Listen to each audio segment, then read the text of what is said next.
আসসালামু আলাইকুম। Welcome to Manhas kitchen. আজ আপনাদের সাথে শেয়ার করব আরেকটি নতুন রেসিপি, আমড়ার মুকুল দিয়ে ভাটা মাছের টক। তাহলে কথা না বাড়িয়ে চলুন মেন রেসিপিতে চলে যাই।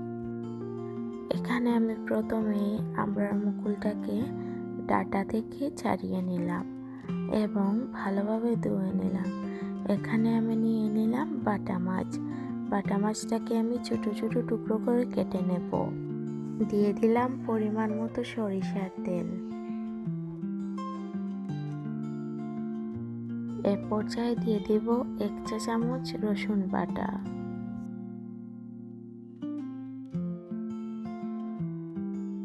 1 চা চামচ পেঁয়াজ বাটা,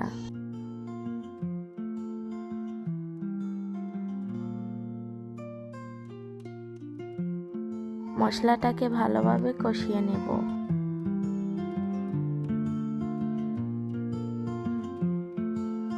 মশলাটাকে ভালোভাবে কষিয়ে নেওয়ার পর দিয়ে দিব 1 চা চামচ মরিচ। এখানে আমি আস্ত মরিচটাকে ভাটা করে নিয়েছি। আপনারা কিন্তু এখানে গুঁড়ো মরিচও দিতে পারেন, তবে বাটা মরিচের টেস্টই অন্যরকম।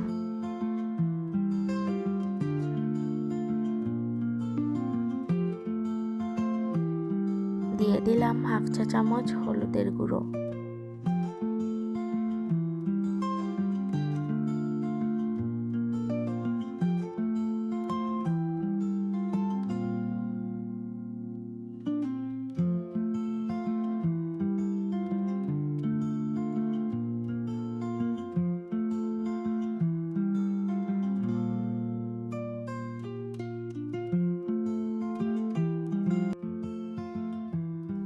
অল্প পরিমাণে পানি দিয়ে মশলাটাকে কষিয়ে নেব।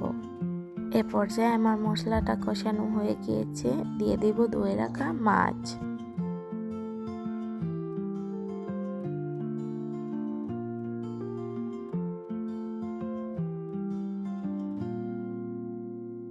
মশলার সাথে মাছটাকে ভালোভাবে মিশিয়ে নেব এবং দিয়ে দিব পরিমাণ মতো লবণ।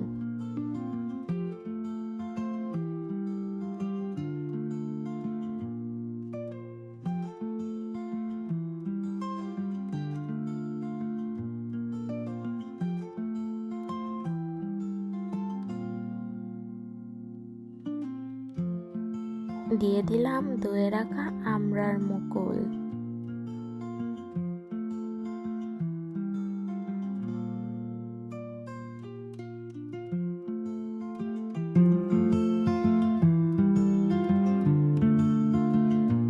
ভালোভাবে নেড়ে চেড়ে খুব অল্প পরিমাণে দিয়ে দিব জল। জলটা খুব অল্প পরিমাণে দিবেন, কেননা আমড়ার মুকুলটা শুকনো শুকনো খেতেই ভালো লাগে।